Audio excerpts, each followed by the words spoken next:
have a new neck device that records, and I'm going to attempt to seam together 2 rows on the bottom of my Starburst Granny sweater that I have created. So I'm trying to find an angle here to see. I may not be able to do this. On camera with the way that I have my neck angled. Let me pause you for a minute. It indeed did not pause, but stopped. So I guess I'll have to see if I can piece this together. So I'm using white yarn, or a cream, I guess a cream. It's an off-white. It's not really, maybe it's a white.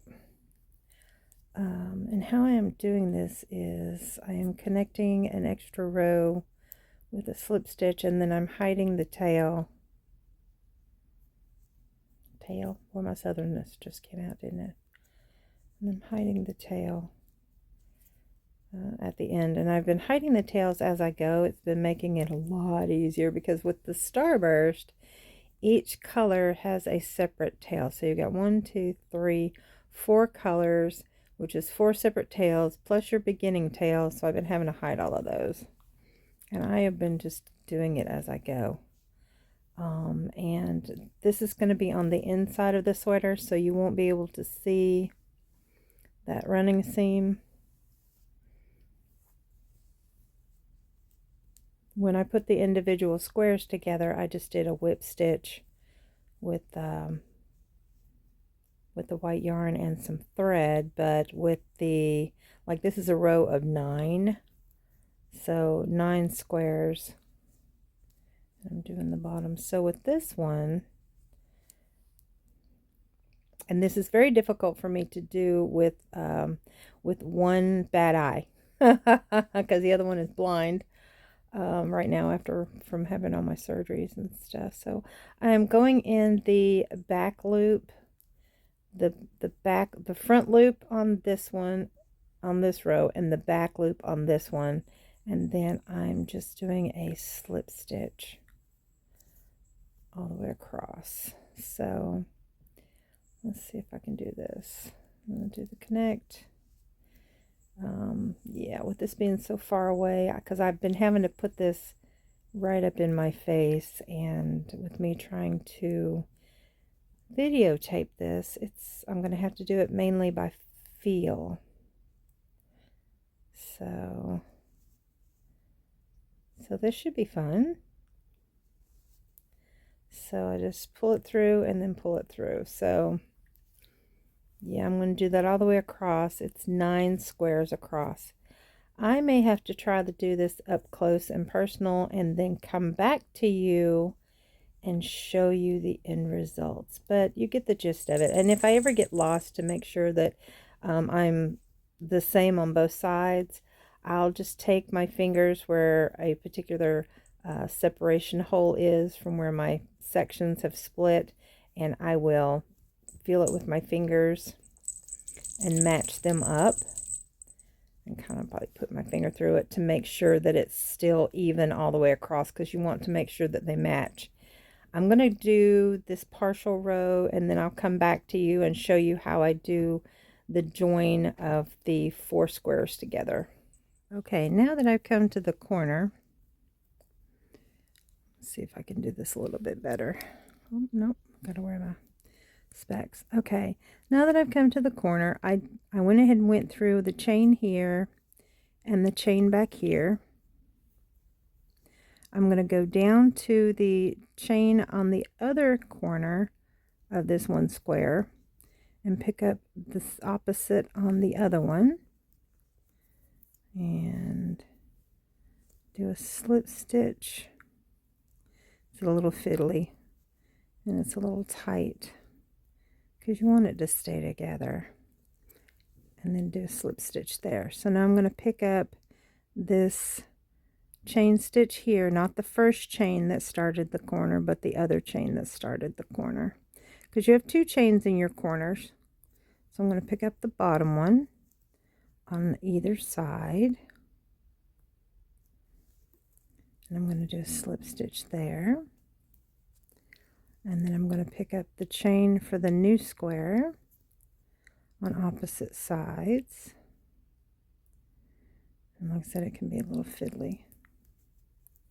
And if you accidentally pick up a stitch instead of a chain, it's okay. You can always you can either take it apart and do it over, or you can go ahead and do an extra stitch in the same one. Like for instance, say I accidentally picked up, instead of the chain here, I picked up the first stitch of these 3 stitches. I can always pick up the first stitch on this side and pick up that first stitch on this side yet again, even though I've already done it once, and it won't bunch up. It'll still be smooth. So again, that's what I'm doing. I'm doing the front loop on this one and the back loop on this one, and I am doing this solely by feel because those of you who don't know, I have been having many eye surgeries, so I'm blind in one eye and losing my eyesight in the other. So the majority of this is being done mostly by feel. And once this sweater is complete, it will go up in my Etsy shop. It is to help pay for future eye surgeries, and so that I can stay in my home. I'm not monetized, so right now my income consists of short-term disability, and because haven't gotten approved for SSDI yet, still waiting on that. So making ends meet where I can. I have a 17-year-old daughter who is a senior in high school, is going to be graduating and going off to college. So yeah, so if you guys would, I would appreciate supporting my channel and supporting my Etsy shop whenever possible. That would be greatly appreciated. But in the meantime, hopefully I'll be doing more tutorials like this, and I will come back when I get through with this row, because I don't want to keep you on camera because it will take me forever. And I know that you guys have better things to do, but at the end of this video, I will show you where I have completed this row. Okay. So I came to the end, and now I've got my tail. I just pulled it through so that I can hide it. So this is what it looks like on the inside of the sweater. Let me see if I can pinch it. This is what it looks like on the inside of the sweater. And then this is what it looks like on the outside. So it looks seamless on the outside. And this is the bottom. So what I'm going to do is I'm going to put a half double crochet around and inside of each stitch, and I'm going to go all the way around. And then here is my sleeve. I'm going to do a half double crochet around the sleeve, as well as, looks like I have a extra tail I need to hide. And then I'm going to extend out the sleeve a little bit and make a cuff on it, and then when I get to that point, I will show you guys how I'm going to do the sleeves. Okay, so for the sleeves, I took the outside, I worked on the bottom part of the seam, which is going to be the middle of this square. I took each stitch and I did a half double crochet into each stitch until I got to the corner pieces. I did 2 half double crochets in each corner and then continued with 1 stitch around.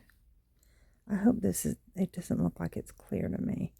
And then I joined at the chain 2, then I chained 2 again, did a half double crochet until I got to these 2 half double crochets here, and I joined together, or decreased so that it would be 1 stitch instead of 2, to make it more uniform around, I went ahead and hid my beginning tail, left my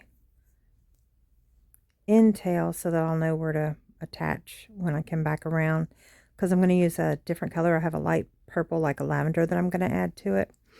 So that's what I've got so far on the sleeve. I'm going to go ahead and do the other side, or rather the other sleeve, the same way, and then I'm going to decide how I want to do it as I go. I'm going to have my daughter try it on to see how long the sleeve is, because I don't want it to be too long.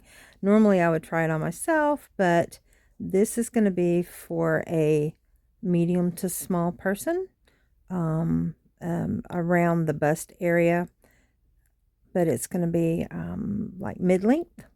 I made it pretty long, so yeah, that's what I've got so far. Here's the other sleeve that I'm about to work on, and then I will update you on what I'm going to do to it.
So I have my my stand around my neck. I bought a new neck piece, which is why I'm able to show you this the way that I'm doing it. Okay, so I have actually completed my sweater. I had Matson try it on, my daughter, and it looks really good. I put an extra border on it. I did a row of, after you saw it last, I did 2 rows of double crochet. I did a 3rd row of double crochet in this robin's egg blue, and then I did 2 rows of double crochet front post back post around for the ribbing around the collar area, and then I finished it off with another row of the robin's egg blue in front post back post to finish it off. The bottom hem, I just did 3 rows of half double crochet. That's what these are. I'm sorry. These are 3 rows of half double crochet. Okay, so the sleeves is where we left off last. I went ahead and I did 2 half double crochet rows, and then I did 2 double crochet front post back post to give it a little bit of ribbing on that. It really didn't need any extra length on it. When she tried it on, it looked really good. So there's that. And I'm going to try, let me pause you. I'm going to kind of prop it on the back of the couch and see if you can get a better lay of what it looks like. So let's see if I can get this right. Here we go. This is the gist of what it looks like. This is going to be the front part of it, and you can see on the inside, that's how you can tell the front from the back, where I have pieced together like I showed you when I was putting the rows together here. So you can tell that's going to be the inside of the sweater, and this will be the outside of the sweater, so there'll be no there'll be a distinction rather. And this is around the collar area. I think I'm really pleased with how it turned out. So yeah, so I will do a final photograph and I will put that at the end of the video clip to show you what it looks like. But this was a project. It really, really was. There was a lot to it. Now this is even in the back from the front. It doesn't look like it because the way I've got it propped up on the couch. But anyway, so yeah, let me take you off of my neck tripod and see if we can get a better angle. So my new little gadget here, this is my new little gadget that goes around my neck so that I can show you guys up close and personal, which is something I'd been looking at because I was like, oh, I wish I had a device that I could put so you guys could see my hands as I'm working, and that actually works out really good. So, all right, so here we go. Here's the sweater. Here's the sleeve. And so, yeah, I'm very pleased with the way that turned out. So I'm going to take a snapshot real quick and show you what it looks like on a hanger. Okay, here's what the colors aren't very, there they are. I had pushed the wrong button. Colors are very vibrant. So this is what the back looks like. And then so the bottom of the back is going to have just the double crochets there. And then, I don't have it. Stupid door doesn't want to shut.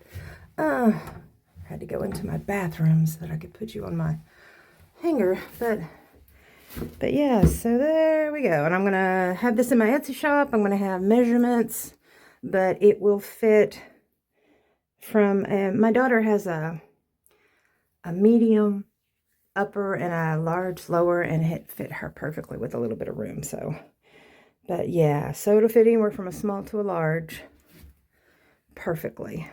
Very, let me pause you and turn this around. Okay, so here is the front. All tails are hidden, all 50 million tails.